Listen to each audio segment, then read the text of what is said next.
ड्रामे की शुरुआत शुयान से होती है, जो कि काफ़ी डरी सहमी सी अपनी प्रेगनेंसी रिपोर्ट लेकर के भाग रही होती है, क्योंकि उसके पेट में पल रहा बच्चा इस कंट्री के सबसे पावरफुल खतरनाक माफिया किंग फैंग का वारिस था। और शुयान के घर वाले ये बात अच्छी तरीके से जानते थे कि अगर उन्होंने शुयान को माफिया किंग के हवाले नहीं किया तो वो उन सभी को मारने में एक पल भी नहीं लगाएगा, क्योंकि वो पूरी तरीके से निर्दयी, क्रूर और दिमाग से सनका हुआ इंसान था, या यूं कह लो कि वो पूरी तरीके से मॉन्स्टर था। पर शुयान उस मॉन्स्टर के पास नहीं जाना चाहती थी, इसीलिए वो अपने घर वालों से डर करके भाग रही थी। जहाँ उसके पीछे उसका चचेरा भाई चैन पड़ा हुआ था, लेकिन वो किसी तरीके से उसके सर पर हिट करके वहां से भागने लगती है। पर बदकिस्मती से वो उसी इंसान से जाकर के टकरा जाती है, जिससे कि वो बहुत दूर भागना चाहती थी और कभी भी नहीं देखना चाहती थी। और वो था फैंग। फैंग तो उसे पकड़ लेता है और कहता है कि वेल जाने मन तो मुझे मिल गई। और यहाँ पर वो उसके हाथ में रिपोर्ट दिख करके कहता है कि तुम प्रेग्नेंट हो, जो कि शुयान देख नहीं सकती थी, इसीलिए वो फैंग की आवाज सुनकर के काफी डर जाती है और उस रात की बात याद करने लगती है जब उसे प्लान के तहत जानबूझकर के फैंग के रूम में भेजा गया था, जहाँ फैंग पूरे होशो हवास में था। और वो शुयान को देख करके कहता है कि तुम तो काफी ब्यूटीफुल हो, जिस पर शुयान उसके सामने भीख मांगते हुए कहती कि प्लीज मुझे यहाँ से जाने दीजिए। तो फैंग कहता है कि तुम जिस काम के लिए मेरे रूम में घुसने की हिम्मत की हो, मुझे उस काम को पहले कंप्लीट करने दो। इतना कह करके उसके साथ में जबरदस्ती करके नाइट एक्सपेंड कर लेता है। प्रेजेंट टाइम में शुयान काफी डर जाती है और फैंग से दूर भागने लगती है, जिस पर फैंग उसे पकड़ करके अपने करीब खींचते हुए कहता है कि क्या तुम अब भी मुझसे दूर भागना चाहती हो।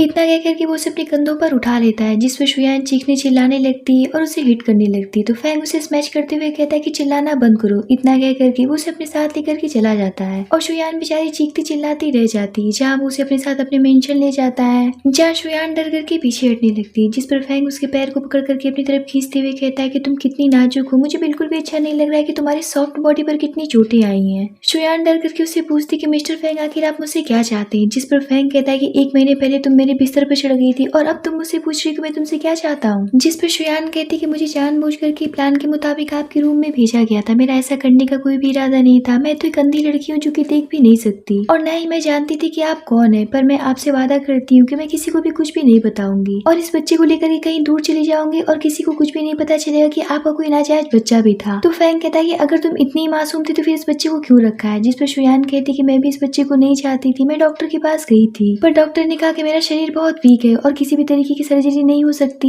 इसीलिए मैंने इस बेबी को रखा है। तो फैंग कहता है कि अफसोस की बात तो ये कि मुझे तुम्हारी किसी भी बातों पर कोई भी यकीन नहीं है और वैसे भी मेरे हाथ वायलेंस और ब्लड से भरे हुए हैं, तो मैं तुम्हारा भी काम तमाम करके सारी टेंशन खत्म कर देता हूँ, क्योंकि मैं उस टाइप का आदमी नहीं हूँ जिसे औरतों की लत हो। इतना कह करके उसे मारने वाला होता है, जिस पर शुयान उसे पकड़ लेती है और कहती है कि प्लीज मुझ पर थोड़ी सी दया दिखाइए और मुझे जीने दीजिए। और यहाँ पर वो सोचने लग जाती है कि मैं शिन परिवार की जिंदा एकमात्र सदस्य हूँ, मैं इस बात का बिना पता लगाए नहीं मर सकती हूँ कि आखिर मेरे शिन परिवार में किसने आग लगाई थी। इतने पर फैंग के पास में उसकी दादी की कॉल आ जाती है और कहती है कि फैंग उस मासूम सी लड़की के साथ में कुछ भी मत करना, क्योंकि मुझे पता चला है कि उसके पेट में हमारे लू परिवार का वारिस है, तो तुम्हें उससे तुरंत शादी करके अपना नाम देना होगा ताकि तुम्हारा बच्चा मान सम्मान के साथ में जन्म ले सके। और अगर तुमने ऐसा नहीं किया तो मैं तुम्हारे रूम के दरवाजे पर लटक करके अपनी जान दे दूंगी।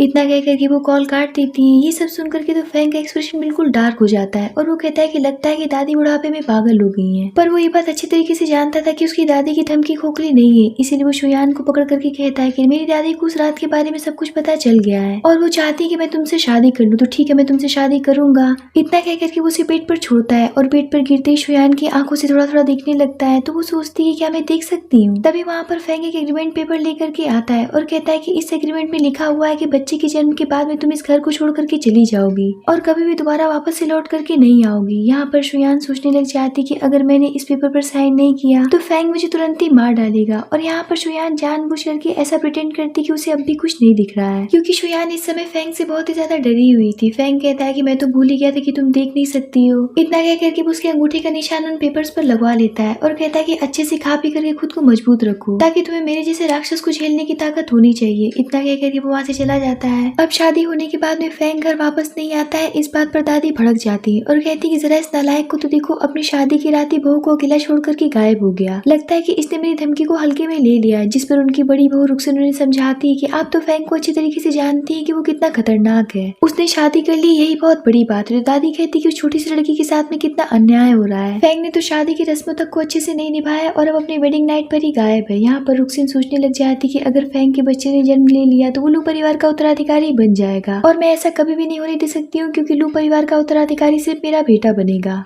कुछ देर के बाद में दादी शुयान के रूम में जाती है और कहती है कि बेटा मैं जानती हूँ कि फेंग ने तुम्हारे साथ में बहुत गलत किया है और अब तुम्हें तुम्हारे घर की याद आ रही होगी, पर मैं क्या कर सकती हूँ। देखो मैंने तुम्हारे शिन परिवार के पुराने घर को खरीद करके तुम्हारे नाम कर दिया, ये मेरी तरफ से तुम्हारे लिए गिफ्ट है। शुयान सोचती कि मेरा घर तो 2 बिलियन में नीलाम हुआ था, दादी ने मुझे इतना महंगा गिफ्ट आखिर क्यों दिया है। वो दादी से पूछती कि दादी आप मुझसे क्या चाहती, तो दादी कहती कि बेटा तुम बहुत ही समझदार लड़की हो, मैं चाहती हूँ कि तुम फेंग को एक अच्छा इंसान बनाने में मदद करो ताकि उसी लू परिवार की विरासत सौंपी जा सके। उसने बचपन में अपने माता पिता को एक कार एक्सीडेंट में खो दिया था, जिसके बाद में उसका बचपन बहुत कष्ट से बीता है, जिसकी वजह से वो हार्टलेस हो गया है क्योंकि उसे पता ही नहीं कि प्यार और इमोशंस क्या होते हैं। और मैं चाहती हूँ कि तुम उसकी मदद करो। जिस पर शुयान कहती कि पर वो तुम मुझसे बहुत नफरत करते हैं, अगर मैं उनकी मदद करने चलूंगी तो मुझे निपटा देंगी। तो दादी कहती कि मैं जानती हूँ कि तुम मुझसे बहुत डरती हो, पर तुम्हारे लिए उसके दिल में कहीं ना कहीं तो जगह है, तभी तो उसने तुमसे शादी की, वरना वो किसी की भी बात नहीं मानता है। इधर फेंग शुयान के कजन ब्रदर को उठवा लेता है, जहाँ फेंग का छोटा भाई सॉन्ग उसे बताता है कि शुयान का आपसे पहले और आपके बाद में कभी भी किसी के साथ में कोई भी संबंध नहीं रहा है। ये तो चैन ही था जिसने शुयान को आपके रूम में अपना कर्ज चुकाने के बदले धोखे से भेजा था। तो शुयान के पेट में पल रहा बच्चा भी आप ही का है भाई, और इस आदमी ने भाभी को बहुत ही ज्यादा परेशान किया है, तो आपको भाभी के लिए इसको पनिशमेंट तो देनी चाहिए। तो फेंग कहता है क्या कहा तुमने उसे भाभी कहा, तो सॉन्ग कहता है कि आप तो मेरे बड़े भाई हैं, तो इस हिसाब से मेरी भाभी लगेंगी। इस बात पर फेंग कहता है कि बच्चे के जन्म के बाद में मैं तुम दोनों भाभी और देवर के फ्यूनरल का कार्ड एक साथ बंटवाऊंगा। तो सॉन्ग कहता है कि भैया भाभी बिल्कुल बेकसूर है, आपको उनका साथ देना चाहिए। जहाँ फेंग उठ करके चैन के मुंह पर ड्रिंक फेंकते हुए कहता है कि इसे इतना पीटो कि 6 महीने तक बिस्तर से न उठ पाए। अब अगले दिन शुयान को जब पता चलता है कि चैन का हाथ पैर टूट चुका है और वो हॉस्पिटल में एडमिट है, तो वो उसे देखने जाती है। जहाँ चैन के फादर शुयान के आगे नील डाउन होकर के कहते कि मुझे नहीं पता था कि मैंने इसके जैसे जानवर को जन्म दिया है जो कि इतना घटिया काम भी कर सकता है, मैं इस बात के लिए बहुत ही ज्यादा शर्मिंदा हूँ। जिस पर शुयान उन्हें उठाती है और फिर चैन के पास जाकर के कहती कि मुझे जिंदा देख करके तो तुम काफी हैरान होगे, पर मैं बिना बदला लिए मरने वालों में से नहीं हूँ, और हाँ तुम्हारी वजह से आज मैं लू परिवार की बहू बन गई हूँ, तो इस बात के लिए मैं तुम्हें धन्यवाद करना चाहती हूँ। इतना कहकर के वो उसे गुस्से से खूब पीटती है, जिसकी वजह से चैन बेहोश हो जाता है। जहाँ वो सोचने लग जाती है कि आखिर इसी साल में पहुंचाने वाला कौन हो सकता है, कहीं फेंग ने तो इसके साथ में सब नहीं किया है। यहाँ पर वो अपने अंकल से कहती कि आपको शर्मिंदगी फील करने की कोई भी जरूरत नहीं है, बस चैन को पुलिस के हवाले कर दीजिएगा ताकि इसे इसके किए की सजा मिल जाए। तो अंकल कहते कि मैं बिल्कुल ऐसे ही करूंगा। यहाँ पर इन्हीं सभी बातों के बीच में शुयान की मेट को भी सारी बात पता चल जाती है कि वो अंधी नहीं है। ये जान करके उसे सदमा लग जाता है और वो सोचने लग जाती है कि अगर फेंग को ये बात पता चल गई तो वो शुयान के साथ साथ उसका भी काम तमाम कर देगा। और यही सोच करके वो कहती है कि मुझे लू परिवार में जाकर के ये बात बतानी पड़ेगी कि आप अंधी नहीं है, वरना फेंग आपके साथ साथ मुझे भी मार डालेगा। तो शुयान उसे समझाती कि मैं चाहती हूँ कि तुम मेरा साथ दो, मैं ये सब तुम्हारे मास्टर फ्रेंक के लिए कर रही हूँ और वक्त आने पर मैं तुम्हें बहुत बड़ा इनाम दूंगी, लेकिन ये बात अगर तुम सबको बता दोगी तो इससे सबका नुकसान होगा, ना कि किसी का फायदा होगा। ये सुनकर के मेट शुयान का साथ देने के लिए तैयार हो जाती है। जहाँ वो दोनों घर जाने के बाद में आपस में बातें करने लगती है, तो मेट उससे पूछती है कि आप अपने लू परिवार के हत्यारों का पता लगाना चाहती है, क्या आपको ऐसा शक है कि वो इंसान हमारे लू परिवार में भी हो सकता है। तो शुयान कहती कि हो सकता है। तो मेट कहती है कि आप मास्टर को लाइक करने लगी है, क्या वो आपको अच्छे लगते हैं। ये सुनकर के शुयान हंसती है और सोचती है क्यों ना मैं ऐसा कुछ करूं जिससे कि फेंग का दिल मेरे लिए थोड़ा थोड़ा पिघल जाए और कम से कम इस 1 साल की कॉन्ट्रैक्ट मैरिज में मैं चैन से जी सकूं। और यही सोचकर के वो बुके लेकर के उस जगह पर जाती है जहाँ फेंग एक नीलामी को अटेंड करने के लिए गया था। तभी वो फेंग को देखती है जो कि अकेला बैठ करके ड्रिंक कर रहा था, जिसे देख करके तो वो देखती ही रह जाती है, पर लाइट डीम होने की वजह से उसे अच्छे से नहीं देख पा रही थी। तभी फेंग कहता है कि वहाँ पर कौन है। ये सुनकर के शुयान फौरन से छुप जाती है और फेंग के जाने के बाद में वो सोचती है तो फेंग ही था, ये कितना खतरनाक और शार्प माइंडेड इंसान है, क्यों ना मैं इस बुके को यहीं पर रख करके चली जाऊं। इतना कहकर के वो उस बुके को डोर पर लगा करके चली जाती है। फेंग जब वापस आता है तो उस बुके को देख करके उसका खून ही खोल जाता है और वो उस होटल के मैनेजर से लेकर के सारे स्टाफ को अपने सामने बुलाता है, जिन सबकी तो फटी पड़ी थी, और वो फुटेज देख करके पूछता है कि आखिर ये लड़की कौन है जिसने मुझे बुके देने की हिम्मत की है। जिस पर मैनेजर उस फुटेज को देख करके कहता है कि इस औरत के साथ तो आपके घर की नौकरानी चारू को देखा गया था, हो सकता है कि ये आपका ही घर का कोई सदस्य हो। ये सुनकर के फेंग उस फुटेज को फिर से देख करके कहता है कि ओह तो ये मेरी लिटिल वाइफ भी हो सकती है। इधर शुयान ये सारा कांड करने के बाद में जब घर वापस लौट करके जाती है तो बहुत सारे पेंटिंग्स को नौकर के हाथ में देखती है, जहाँ मेट चारू से बताती है कि मास्टर के बचपन की बनाई हुई पेंटिंग्स है। दादी इसे बहुत ही ज्यादा संभाल करके रखती है। मास्टर जब 3 साल के थे तो उन्होंने पेंटिंग करना शुरू कर दिया था और उन्होंने 5 साल की उम्र तक कई अवार्ड जीते थे, पर उनके पेरेंट्स के एक्सीडेंट के बाद से सब कुछ बदल गया क्योंकि वो धीरे धीरे करके सब कुछ भूलने लगी, इसीलिए फिर उन्होंने पेंटिंग करना बंद कर दिया। कुछ देर के बाद में चारू के पास में फेंग के राइट हैंड का मैसेज आता है कि बॉस आज बहुत ही ज्यादा ज्यादा गुस्से में घर जा रहे हैं क्योंकि किसी लड़की ने उनके रूम के बाहर बुके रखने की हिम्मत की है, जिसकी वजह से उन्होंने सबका जीना हराम कर रखा है और अब उस लड़की को पागलों की तरह ढूंढ रहे हैं। ये सुनकर के तो शुयान का खून ही सूख जाता है कि मामला तो गड़बड़ा गया, वो तो खुश होने की जगह सनक गया और अब अगर मैं पकड़ी गई तो मुसीबत हो जाएगी। शुयान चारों से पूछती कि अगर मास्टर को लड़की मिल जाती तो वो उसके साथ में क्या करेंगे, तो चारों कहती कि क्या करेंगे, क्या वो उसे टपका देंगे, क्योंकि उन्होंने इससे पहले भी कई लड़कियों को टपकाया है जो कि उनके साथ में खिलवाड़ करने की कोशिश की है। पर आपको टेंशन लेने की जरूरत नहीं क्योंकि वो बुके तो आपने रखा नहीं था। तो शुयान कहती कि मैं ही वो लड़की हूँ जिसने ये कांड किया है। ये सुनकर के तो चारों का खून ही सूख जाता है और वो परेशान होकर के कहती कि अब क्या होगा, अब तो आपको एक काम करना होगा कि यहाँ से भाग जाना होगा, मैं आपकी यहाँ से भागने में मदद करूंगी। तो शुयान कहती कि डरो मत, मुझे पहले ग्रेप्स खा लेने दो, वैसे मेरे पास में एक अच्छा प्लान है, बस तुम्हें मेरे हाँ में हाँ मिलाना होगा। अब कुछ देर के बाद में फैंग मेंशन में इंटर करता है और सोचता है कि मेरी लिटिल वाइफ, आज रात तुम्हारी जिंदगी की सबसे खतरनाक रात होगी। पर जैसे ही वो उसके रूम के बाहर पहुंचता है तो शुयान जानबूझ करके चारों से कहती कि हम तो होटल दादी के बनाए हुए चाय को लेकर के गए थे ताकि फैंग उसे पी करके अपनी थकान उतार सके। और यहाँ पर चारों जानबूझ करके कहने लग जाती कि मुझे ऐसा क्यों लगता है कि आप मास्टर को बहुत पसंद करने लगी है। तो कहती कि हाँ, मैं उन्हें बहुत पसंद करती हूँ क्योंकि मैं उन्हें बचपन से जानती हूँ, जब से मैंने उनकी पेंटिंग देखी थी पहली बार तब से मैं उनके ऊपर फ्लैट हो गई थी। तभी मुझे पता चला था कि फैंग लू परिवार के बड़े पोते हैं और देखो आज मैं उनकी वाइफ बन गई हूँ। ये सुनकर के फैंग सोचता है कि किस टाइप की बचकानी बातें कर रही है, भला एक पेंटिंग देख करके वो मुझे कैसे चाहने लग सकती है बिना मुझे देखे और बिना मुझे जाने। और यही सोचते हुए वो अंदर जाता है जिसे देख करके चारों वहाँ से भाग खड़ी होती है, जहाँ फैंग उसे पूछने लग जाता है कि किसी पेंटिंग के जरिए तुम किसी को कैसे चाह सकती हो। तो शुयान कहती कि वो फीलिंग मेरे लिए बहुत ही ज्यादा स्पेशल है और वो पेंटिंग बहुत ही खास थी।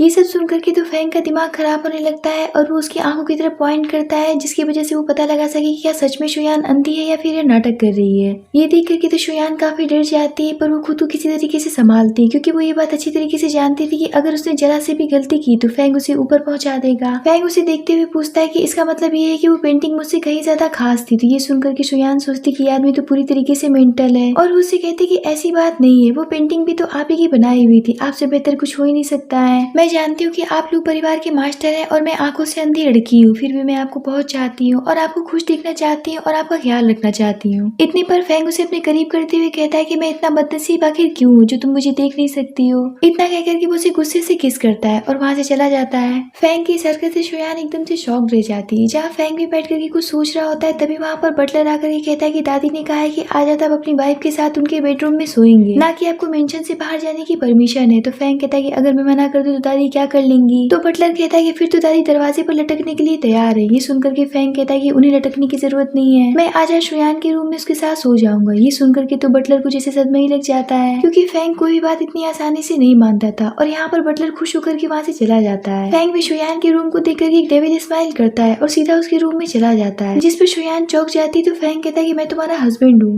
जिस पर शुयान उसे दलिया खाने के लिए देती है। तो फैंग कहता है कि मेरा मूड नहीं है खाने का। इतना कहकर कि वो अपनी शर्ट खोलने लगता है, जिस पर शुयान तो उसे घूरी जा रही होती है और सोचती है कि कितना हैंडसम है। फैंग उसे देख करके कहता है कि आखिर तुम क्या सोच रही हो कि मैं ये शर्ट खोल रहा हूँ कुछ करने के लिए, तो मैं इतना भी राक्षस नहीं हूँ जो कि प्रेग्नेंट औरत के बारे में कुछ ऐसा सोचूं। इतना कहकर के वो वहाँ से नहाने चला जाता है। शुयान सोचती कि मैंने तो ऐसा कुछ भी नहीं सोचा है। कुछ देर के बाद में फैंग नहा करके जब वापस आता है तो वो उसके हाथ से दलिया लेकर के रखते हुए कहता है कि तुम्हें मेरी चिंता करने की कोई भी जरूरत नहीं है क्योंकि तुम्हें इससे कुछ भी हासिल नहीं होने वाला है। वैसे मैं बहुत थका हुआ और सोना चाहता हूँ। ये सुनकर के शुयान कहती कि ठीक है, मैं बिस्तर सही कर देती हूँ। इतना कहकर के वो जल्दी जल्दी बेड को सही करने लगती है, जिस पर फैंग उसे बेड की तरफ पुश कर देता है। तो शुयान कहती कि आप क्या कर रहे हैं, मुझे चक्कर आ रहा है। तो फैंग कहता है कि मैंने तुमसे कहा ना कि मुझे सोना है, फिर तुम बेड क्यों सही करने लगे। तो शुयान कहती कि मुझे माफ कर दीजिएगा, मैं इस रूम से दूसरे रूम में चली जाती हूँ, मैं आपको कभी परेशान नहीं करूंगी। जिस पर फैंग उसे पकड़ते हुए कहता है किसने कहा कि तुम्हें दूसरे रूम में जाकर के सोने की जरूरत है, वैसे आखिर तुम चाहती क्या है, मुझे सच सच बता दो। ये सुनकर के शुयान सोचती कि आखिर ये इंसान कितना अजीब है जो कि इससे मेरे ऊपर हमेशा ही शक होता रहता है।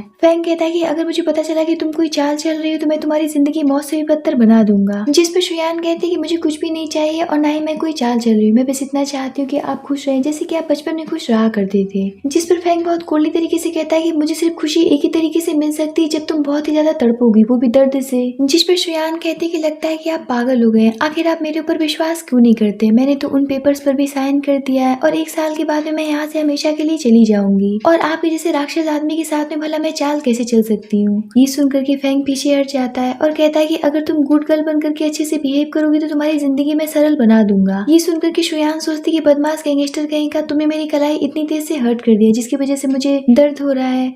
जहाँ फैंग खुद बेड पर लेट जाता है और उससे कहता है कि मुझे कुछ ऐसा सुनाओ जिससे कि मुझे फौरन से नींद आ जाए। अब शुयान को कुछ समझ में नहीं आ रहा होता है और वो सोचती है कि कितना बड़ा राक्षस है जो कि एक अंधी लड़की से कुछ सुनाने के लिए कह रहा है। और यहाँ पर वो बिना सोचे समझे कहना शुरू करती है, 1 भेड़, 2 भेड़, 3 भेड़। जिस पर फैंग कहता है कि क्या तुमने भेड़ बकरी लगा रखा है?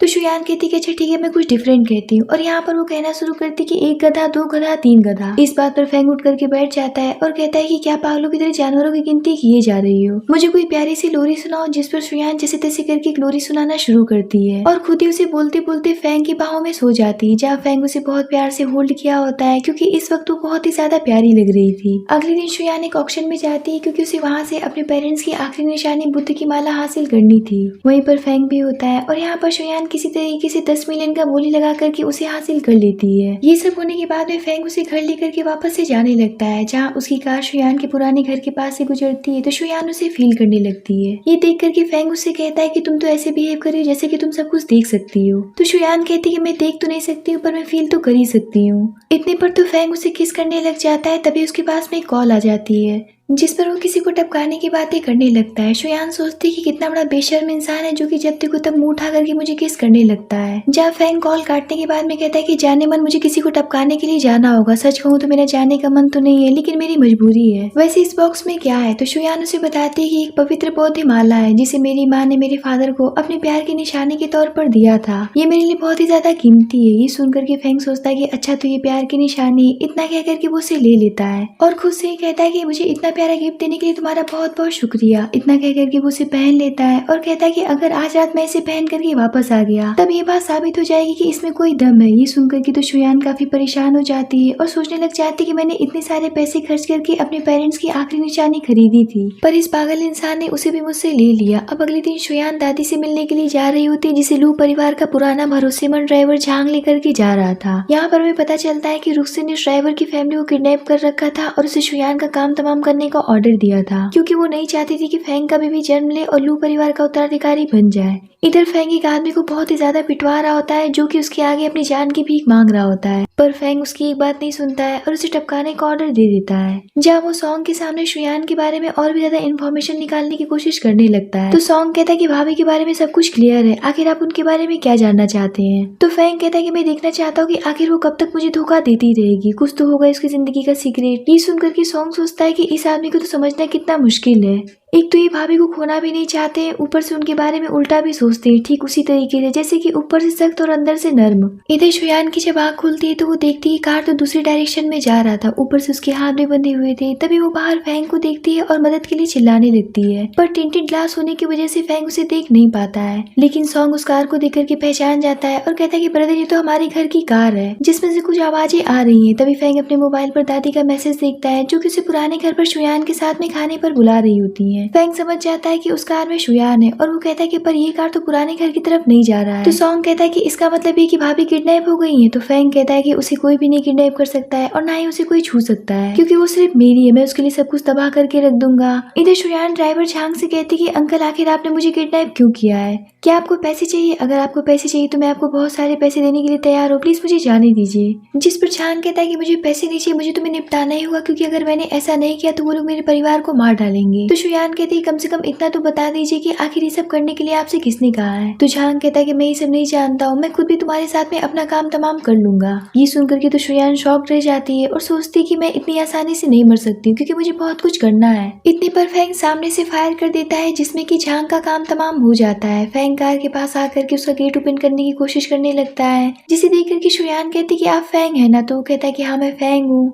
तो शुयान उससे कहती कि कार में बॉम्ब है इसीलिए आप जल्दी से यहाँ से चले जाइए क्योंकि मेरे पैर हाथ बंधे हुए हैं, मैं यहाँ से नहीं निकल पाऊंगी। ये सुनकर के फैंग सोचता है कि लड़की खुद तो मौत के मुंह में बैठी है, ऊपर से मेरी परवाह की जा रही है। फैंग उससे कहता है क्या तुम मुझसे इतना प्यार करती हो या फिर नाटक कर रही हो? तो शुयान कहते कि आखिर आपको मेरी बातें हमेशा खोखली क्यों लगती रहती हैं? मैं आपसे कह रही हूँ ना कि आप यहाँ से चले जाइए वरना हम दोनों ही साथ में मरेंगे। जिस पर फैंग कहता है कि जो मौत है ना उससे मेरी पुरानी दुश्मनी है, वो डर करके मेरे पास कभी आती ही नहीं है। इतना कह करके वो कार का गेट ओपन करने में कामयाब हो जाता है और उसे बाहर निकाल करके अपने गोद में उठा करके लेकर के जाने लगता है। इतने पर कार ब्लास्ट कर जाता है तो शुयान यहाँ पर फैंग को देख करके सोचने लग जाती है कि अब मैं और अंधेपन का नाटक नहीं कर सकती हूँ क्योंकि ये सही नहीं होगा। होगा, इसीलिए वो जानबूझकर के फैंग के सामने कहने लग जाती कि मेरी आंखों में अचानक से बहुत दर्द हो रहा है। तो फैंग कहता है कि ठीक है, अपनी आईज क्लोज कर लो। इतना कहकर के वो उसे हॉस्पिटल लेकर के जाता है, जहाँ कुछ देर के बाद में शुयान अपनी आंखें खोलती है तो वो अपने सामने फैंग के दोस्त को देखती है और कहती है कि मैं देख सकती हूँ, क्या आप ही फैंग है? जिस पर फैंग उसे जेलेसी से अपनी तरफ खींचते हुए कहता है कि क्या बकवास है, मैं फैंग हूँ। उसे देख करके शुयान कहती है कि फैंग आप कितने हैंडसम है। ये सुनकर के फैंग काफी अनकंफर्टेबल होकर के वहाँ से बाहर चला जाता है,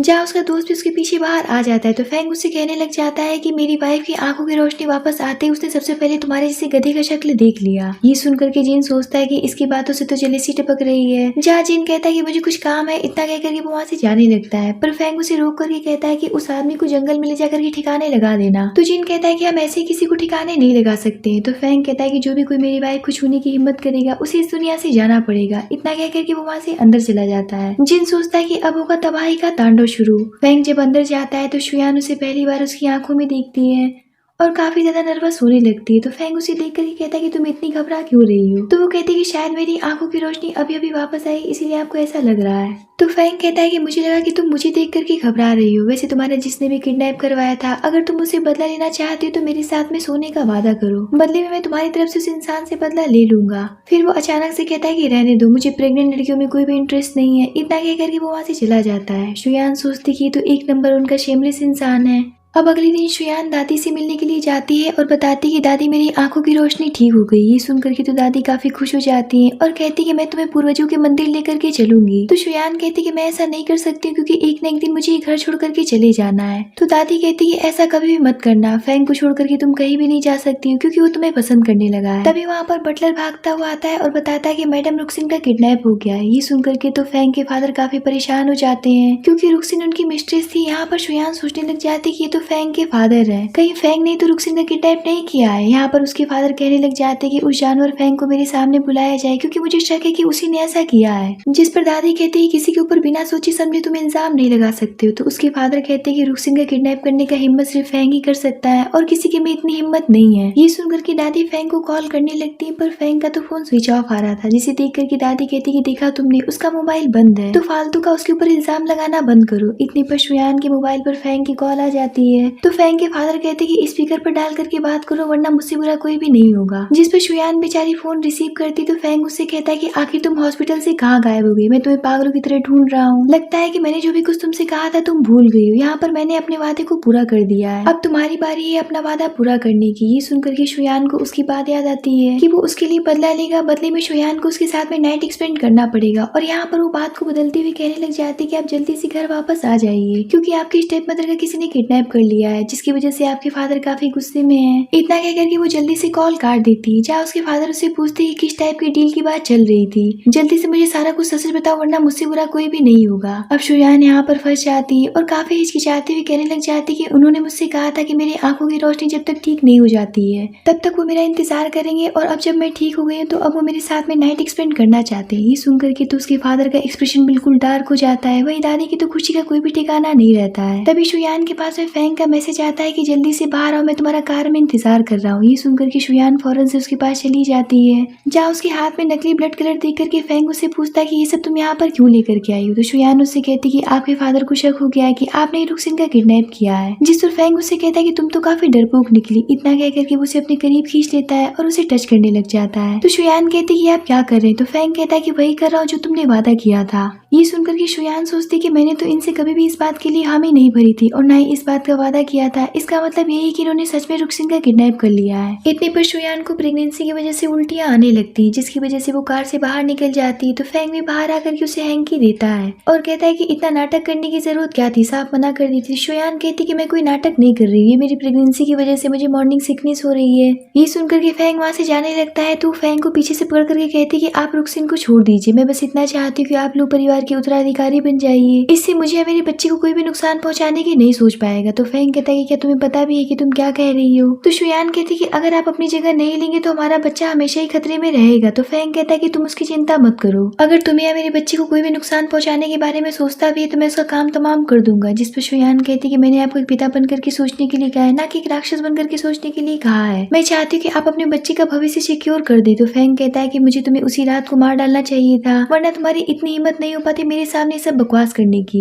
शुयान सोचती कि तो फिर से भड़क गया। यहाँ पर वो उससे कहने लग जाती है कि अंधेरे के सहारे ज्यादा दिन तक नहीं चला जा सकता है। जिस दिन आपको ठोकर लगेगी आपके पास कुछ भी नहीं रहेगा। लू परिवार का उत्तराधिकारी बनना आपका अधिकार है। तो फैंग कहता है कि लगता है कि दादी ने तुम्हें बहुत कुछ बता दिया है। शुयान कहती कि मेरे जाने के बाद में आप मेरे बच्चे के साथ में अकेले रह जाएंगे, इसलिए मेरे पास में ज्यादा समय नहीं है। इतने पर फैंग उसे किस कर लेता है और कहता है कि तुम्हें कहीं भी नहीं जाना है। यहाँ पर फैंग सोचने लग जाता है कि इसके जाने के नाम पर मुझे इतना दर्द फील क्यों हो रहा है, और वो फौरन से अपने आदमी को कॉल करके रुक्सिन को छोड़ने का ऑर्डर दे देता है और शुयान से कहता है कि जब तक मैं तुम्हारे साथ खेलते खेलते थक नहीं जाता हूँ तुम यहाँ से कहीं भी नहीं जाओगी, भले ही मेरी पूरी जिंदगी क्यों न बीत जाए। ये सुनकर के शुयान काफी खुश हो जाती है कि वो फैंग और बच्चे के साथ में ज्यादा दिन तक रह पाएगी। फैंग कहता है कि चलो जाने मन अब जल्दी से कार के अंदर बैठ जाओ, मैं जानता हूँ कि वो ज्यादा बड़ा तो नहीं है लेकिन फिर भी बहुत अच्छा है, सिर्फ आवाजें कम निकालना। ये सुनकर के तो शुयान का फेस एम्बैरेसमेंट से भर जाता है। इधर रुक्सिन डरी सहमी सी घर वापस पहुंचती है जिसकी कंडीशन काफी खराब होती है। उसी इस हालत में देख करके फैंग के फादर फौरन से उसे अपने जैकेट से कवर करते हैं। जहाँ रुक्सिन बताने लग जाती है कि वो लोग काफी खतरनाक थे, उन्होंने मुझे जंगल में सांपों के बीच में छोड़ दिया था, ऊपर से उन्होंने कुत्तों से भी कटवाया है और मुझे ऐसा लगता है कि सब फैंग का ही किया धरा है। अब मैं आपके सन की बेटे के साथ में और नहीं रहूंगी और आपको मेरे लिए उससे बदला तो लेना ही पड़ेगा। इतने पर वहाँ पर फैंग नकली ब्लड लगा करके आ जाता है, जिसे देख करके दादी काफी परेशान हो जाती है और फैंग के पास जाकर के उसे पूछने लग जाती है कि तुम ठीक तो हो ना, पर दादी देखती है कि ये तो नकली ब्लड है। ये देख करके भी वो अपना नाटक जारी रखती है और कहती है कि मेरा पोता तुम्हारी लवर को बचाने के चक्कर में कितना घायल हो गया है। ये सुनकर के तो रुक्सिन शॉक रह जाती है और कहती है कि ऐसा कैसे हो सकता है कि मुझे बचाने के चक्कर में खुद इतना घायल हो गया, ये इतना तो मुझे पसंद नहीं करता है। तो दादी कहती है कि चुप रहो, एहसान फरामोश हो। तो उसके फादर उससे पूछते हैं क्या सच में तुम मेरे रुक्सिन को बचाने के लिए अपनी जान खतरे में डाल दिए? तो फैंग कहता है कि हाँ फिर मैं और क्या करता है। ये सब सुनकर के शुयान कहती है कि आखिर आप लोगों को फैंग पर इतना शक क्यों हो रहा है? तो रुक्सिन कहती है क्योंकि तुम्हारे एक्सीडेंट की वारदात के दूसरे दिन ही मेरा किडनैप हो गया था। तो शुयान कहती है कि मेरे एक्सीडेंट से आपके किडनैपिंग का क्या लेना देना है, कहीं आपका ही तो हाथ नहीं है मेरे एक्सीडेंट के पीछे? तो रुक्सिन कहती है कि भला मैं ये सब क्यों करूंगी, मुझे इस बात से क्या फायदा मिलेगा? शुयान कहती है कि मुझे इस बात का बहुत दुख है कि लू फैमिली में फैंग को कोई भी लाइक नहीं करता है, पर आज मेरे पति ने रुक्सिन की जान बचाकर के ये बात साबित कर दी कि उनके दिल में आप लोगों के लिए कुछ भी बुरा नहीं है और आप उनके फादर होकर के उन्हें अप्रिशिएट करने की बजाय उनके खिलाफ खड़े हैं। जबकि फैंग ने पहले भी लू परिवार के लिए बहुत कुछ किया है, पर लू परिवार उन्हें किसी भी लायक नहीं समझता है। पर अब मैं चाहती हूँ कि फैंग को लू परिवार के बड़े बेटे होने का अधिकार मिल जाए। फैंग के फादर कहते कि ठीक है, मैं 2 महीनों के लिए इसे कंपनी सौंपता हूँ। इन 2 महीनों में अगर इसने अपनी काबिलियत साबित करके कंपनी को अच्छी खासी पोजीशन पर ले आया तो कंपनी के सारे शेयर्स फैंग के नाम होंगे। ये सुनकर के तो रुक्सिन काफी परेशान हो जाती है क्योंकि कंपनी के शेयर्स उसके नाम पर थे और अगर फैंग कामयाब हो जाता तो उसे सारे शेयर्स छोड़ने पड़ते। शुयान सोचती कि चलो मेरा पहला कदम तो कामयाब रहा, अब कम से कम फैंग अपना पहला कदम उठाएगा। इधर रुक्सिन की तन बदन में आगे लग रही होती है और वो सोच रही होती है काश कि मैंने शिन परिवार के साथ में इसे भी निपटा दिया होता,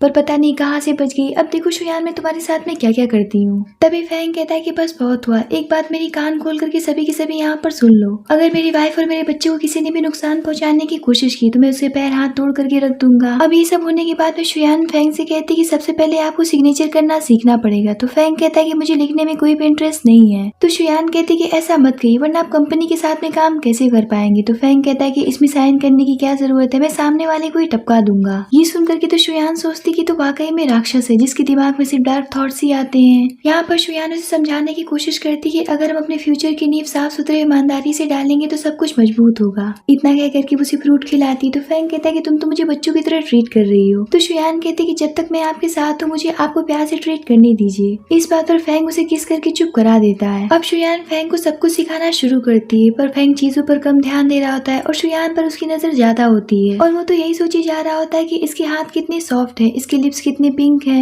यहाँ पर फैंग का माइंड पूरी तरीके से ब्लैंक होने लगता है, पर वो किसी तरीके से चीजों पर फोकस करता है, लेकिन लास्ट में उससे रहा नहीं जाता है, इसीलिए वो शुयान को अपनी गोद में खींच करके बिठा लेता है और कहता है कि तुम मेरे बारे में कितना सोचती हो। और यहाँ पर फैंग सोचने लग जाता है कि मैं शुयान को खुद से दूर कभी भी नहीं जाने दे सकता हूँ। वही एक ऐसी इंसान है जो कि मेरे लिए इतना सोचती है और मुझे इतना समझती है। मैंने कभी भी नहीं सोचा था कि मैं इस नाजुक सी लड़की का इतना एडिक्ट हो जाऊंगा। यहाँ पर वो उसकी ईयर पर किस करने लगता है। तो शुयान कहते कि आप क्या कर रहे हैं। तो फैंग कहता है कि मैं खुद को शांत कर रहा हूँ, वरना तुम तो अच्छी तरीके से जानती हो। इतना कह करके वो चुप हो जाता है। शुयान सोचती कि फैंग तो दिन पे दिन पागल होता जा रहा है। अब अगले दिन शुयान फैंग की कंपनी ज्वाइन करती एज ए उसकी असिस्टेंट और फैंग प्रेसिडेंट की चेयर पर बैठा होता है, जहाँ वो दोनों कंपनी की फुटेज की छानबीन कर रहे होते हैं। वहीं उन दोनों के सामने 2 एम्प्लॉयज खड़े होकर के आपस में बात कर रहे होते हैं कि हम पिछले 30 मिनट से इनके सामने ऐसे ही खड़े हैं। तो दूसरा आदमी कहता है कि चुप हो जाओ, फैंग एक बहुत ही डेंजरस पर्सन है, अगर उसने सुन लिया तो हम दोनों को अपनी जान से हाथ धो देना पड़ेगा। तभी फैंग उन दोनों से कहता है कि मैंने सुना है कि तुम दोनों रुक्सिन के काफी वफादार हो, और यहाँ पर वो उन दोनों को धमकाते हुए कहने लग जाता है कि अगर तुम दोनों अपने परिवार की सलामती चाहते हो तो हमारे साथ कंपनी को आगे आगे बढ़ाने में एफर्ट डालो और रुक्सिन को भूल जाओ वरना मैं तुम दोनों को एक साथ ऊपर भेज दूंगा। ये सुनकर के उन दोनों का खून ही सूख जाता है और वो कहते हैं कि हम बिल्कुल ऐसे ही करेंगे। इतना कह करके वो दोनों वहाँ से भाग खड़े होते हैं। उन दोनों के जाने के बाद में शुयान फेंग से कहती है कि हमारी कंपनी के प्रचार के लिए मुझे किसी फेमस इंसान की जरूरत है। मैंने सुना है कि आपके फ्रेंड की पार्टी में वैन नाम की एक्ट्रेस आने वाली है जो कि काफी फेमस है। मैं पर्सनली जाकर के उससे बात करना चाहती हूँ ताकि वो हमारी कंपनी के साथ में काम करने के लिए तैयार हो जाए। तो फेंग कहता है कि ठीक है। इतना कहकर के वो अपने फ्रेंड को कॉल करके कहता है कि चुपचाप से इनविटेशन भेज देना। अब इसी सिलसिले में शुयान अगले दिन फेंग के फ्रेंड की बर्थडे पार्टी में चली जाती है जहाँ उसे उसकी क्लासमेट जूडी देख लेती है और सोचती कि मैंने तो उसे एक ऑक्शन में मिस्टर फेंग के साथ में देखा था। अब मुझे ऐसा लगने लगा है तो अमीरों को भी फंसाने का काम शुरू कर दी है, पर आज मैं इसे अच्छे से सबक सिखाऊंगी। इतना कहकर के वो किसी को कॉल करती है। इधर शुयान एक्ट्रेस वैन को ढूंढती हुई अंदर जाती है जहाँ वो वैन के मोबाइल को देखती है जिसकी स्क्रीन पर उसके भाई की फोटो लगी होती और वो ये देख करके समझ जाती कि वैन उसके भाई की लवर थी और उसकी भाभी थी। इतने पर शुयान को कोई पीछे से हिट करके बेहोश कर देता है और अपने साथ लेकर चला जाता है। इधर शुयान जब काफी देर तक घर वापस नहीं लौटती तो फेंग काफी परेशान होने लगता है क्योंकि उसका फोन भी नहीं लग रहा था। इसीलिए वो फौरन से जिन को कॉल करके पूछता है कि मेरी वाइफ कहाँ है। तो जिन कहता है कि मैंने तो उन्हें काफी देर से नहीं दिखा है। इस बात पर फेंग काफी गुस्सा हो जाता है और कहता है कि अगर शुयान को कुछ हो गया तो मैं तुम्हारे जन्मदिन की पार्टी को फ्यूनरल में बदल दूंगा। इधर शुयान को उस लड़की के आदमी ने बांध करके रखा होता है और उसे मारने ही वाला होता है, पर तब तक पीछे से वैन आकर के उस आदमी को हिट करके बेहोश कर देती है और यहाँ पर वो शुयान को सारी बात बताने लग जाती है कि उसके भाई के मरने के बाद में वो विदेश शिफ्ट हो गई थी।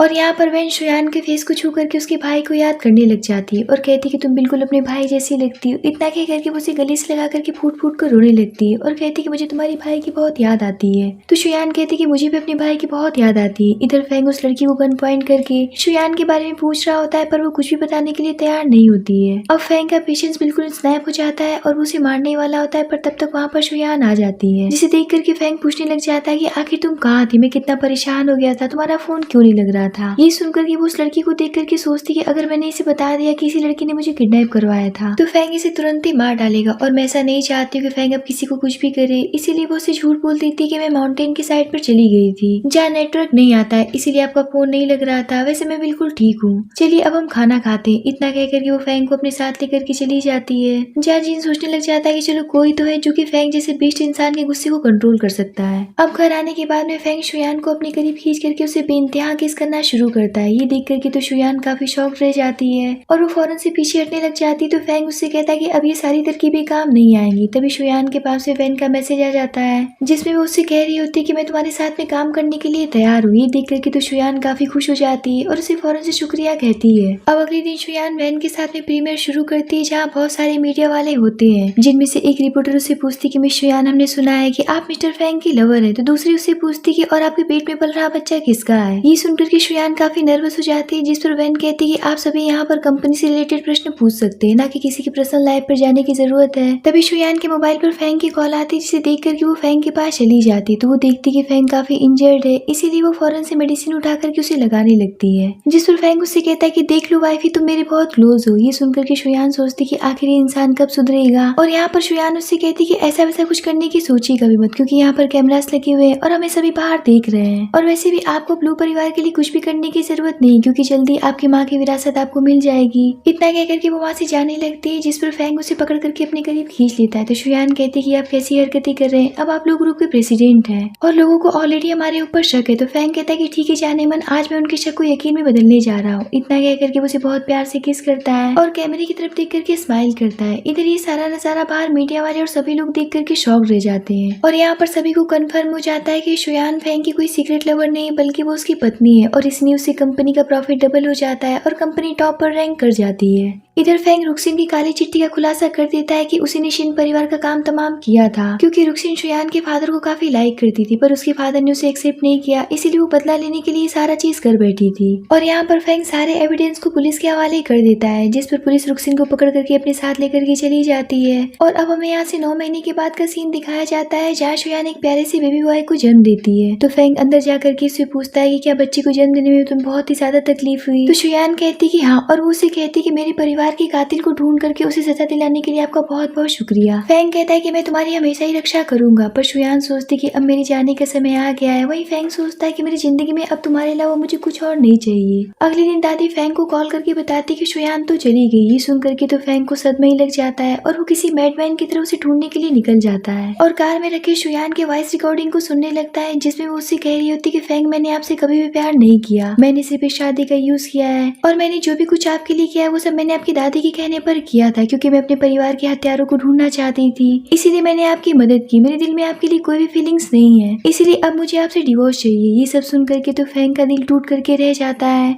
इधर शुयान जा ही रही होती तभी फैंग उसे पीछे से आवाज लगाता है और कहता है कि क्या तुम सच में मुझसे प्यार नहीं करती हो? तो शुयान कहती है कि मुझे बस आपसे डिवोर्स चाहिए। इस बात पर फैंग उस डिवोर्स पेपर को फाड़ करके फेंक देता है और कहता है कि अगर तुम मुझसे प्यार नहीं करती तो तुमने अपने पेरेंट्स की आखिरी निशानी मुझे क्यों दी? तो शुयान कहती है कि ये तो आपने मुझसे खुद से ले लिया था, मैंने तो इसे कभी आपको दिया ही नहीं था। तो फैंग कहता है कि प्लीज शुयान कह दो कि तुम मुझसे झूठ कह रही हो और तुम ये सब नाटक कर रही हो, बस इतना कह दो कि तुम मुझसे प्यार करती हो। मैं मानता हूँ कि मैं एक राक्षस, बदतमीज और निर्दयी टाइप का इंसान हूँ, मैंने तुम्हें बहुत चोट पहुंचाई, मैं इसके लिए तुमसे माफी मांगता हूँ। तुम मुझ पर चिल्ला सकती हो, मुझे मार सकती हो, पर प्लीज मुझे छोड़ करके मत जाओ, मैं नहीं जी पाऊंगा तुम्हारे बिना। ये देख करके शुयान का दिल थोड़ी देर के लिए पिघल जाता है, पर फिर वो सोचती कि मैं यहाँ पर नहीं रह सकती हूँ, मुझे शिन मेंशन वापस जाना होगा, वरना मेरे शिन परिवार का अस्तित्व गायब हो जाएगा और मेरा पहला कर्तव्य ये है कि मैं शिन परिवार के अस्तित्व को सबके सामने लेकर के आऊँ। और वो उसे खुद से दूर करके कहती कि आपने मेरी जान बख्शी थी, उसके बदले में मैंने आपकी विरासत आपको वापस दिलवाने में आपकी मदद की, हिसाब बराबर हो गया, हमारे बीच में और इसके अलावा कोई भी रिश्ता नहीं बन सकता है। ये सुनकर के तो फैंग का पारा हाई हो जाता है और वो उससे कहता है कि तुम्हारी हिम्मत भी कैसी होगी मेरे प्यार को सौदे का नाम देने की।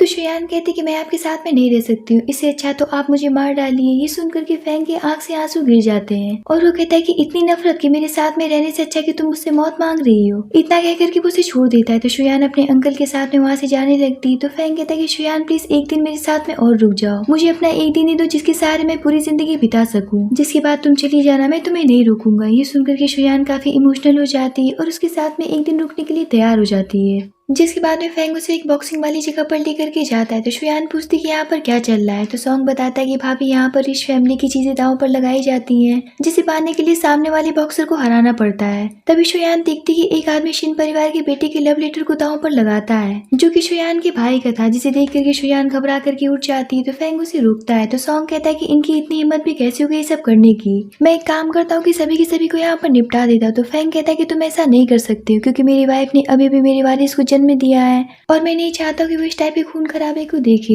इसीलिए मैं जाऊंगा इसे लेने के लिए। इतना कहकर के वो फाइटिंग वाले एरिया में चला जाता है, जहाँ शुयान उसे रोकती रह जाती है, पर वो उसकी एक बात नहीं सुनता है। अब फाइटिंग शुरू होती है, जिसमें फैंग उस फाइटिंग में बहुत बुरी तरीके से घायल होने लगता है। ये देख करके शुयान जोर जोर से रोने और चिल्लाने लगती है और कहती है फैंग आपको कुछ भी नहीं होना चाहिए, क्योंकि मैं आपसे बहुत प्यार करती हूँ और आपके बिना नहीं जी सकती हूँ। शुयान की बात सुन करके और उसकी तड़प देख करके फैंग समझ जाता है कि शुयान उससे कितना प्यार करती है और यहाँ पर वो उस मोटी को जम करके पीटता है और उसे हरा करके उस लेटर को हासिल कर लेता है। जहाँ शुयान उसके पास आकर के कहती है कहीं आप पागल तो नहीं हो गए, आखिर आपने अपनी जिंदगी जोखिम में क्यों डाली? तो फैंग कहता है कि जो तुम्हारे लिए इतना इंपॉर्टेंट है भला मैं उसे जाने कैसे दे सकता था। इस बात पर शुयान उसे गले से लगा लेती है और कहती है कि आपके जैसा दीवाना इस जहाँ में दूसरा कोई और नहीं होगा। तो फैंग कहता है कि तुम मेरी पहली और आखिरी मोहब्बत हो, जिसके लिए मैं कुछ भी कर सकता हूँ, चलो मैं तुम्हें बोर्ड तक छोड़ देता हूँ। पर इतना कहते ही फैंग बेहोश हो जाता है, जहाँ उसे फौरन से हॉस्पिटल में एडमिट कराया जाता है। तो दादी शुयान से कहती है खुद को दोष देने की जरूरत नहीं है, तुमने तो उसे जानवर से इंसान बनाया और उसके दिल में प्यार जगाया है। तभी फैंग होश में आने लगता है। तो दादी फौरन से डॉक्टर को बुलाने के लिए चली जाती हैं, जहाँ फैंग शुयान से कहता है कि बेबी क्या तुम अभी मुझे छोड़ करके जाना चाहती हो? तो कोई बात नहीं है, पर मैं बस इतना चाहता हूँ कि इस बार तुम बिना किसी की परवाह किए खुद के लिए जीना, और अगर तुम बच्चे को साथ में ले जाना चाहती हो तो तुम ले जा सकती हो, मैं दूर भी रह करके तुम्हारी रक्षा करूंगा। ये सुनकर के शुयान कहती कि आप मुझे और मेरे बच्चे को भला अकेले छोड़ने के बारे में कैसे सोच सकते हैं? तो फैंग कहता है कि मैं समझा नहीं। तो शुयान कहती कि आप मेरे पति हैं और मेरे बच्चे के फादर हैं, हम एक फैमिली है, तो अब से हम जिंदगी भर साथ में रहेंगे। ये सुनकर के फैंग कहता है कि तुम जहाँ कहोगे मैं वहाँ तुम्हारे साथ में रहने के लिए तैयार हूँ। इतना कहकर के उसे बहुत प्यार से किस करता है। नेक्स्ट सीन में फैंग शुयान के सामने नील डाउन होकर के उसे शादी के लिए प्रपोज करता है, जहाँ शुयान उसे खुशी खुशी हाँ कर देती है। तो फैंग उसे फौरन से रिंग पहना देता है और बहुत प्यार से गले से लगा लेता है, जहाँ एक प्यारी सी फैमिली फोटो क्लिक होती है और इसी प्यारे से मोमेंट के साथ में इस ड्रामे की पर हैप्पी एंडिंग होती है।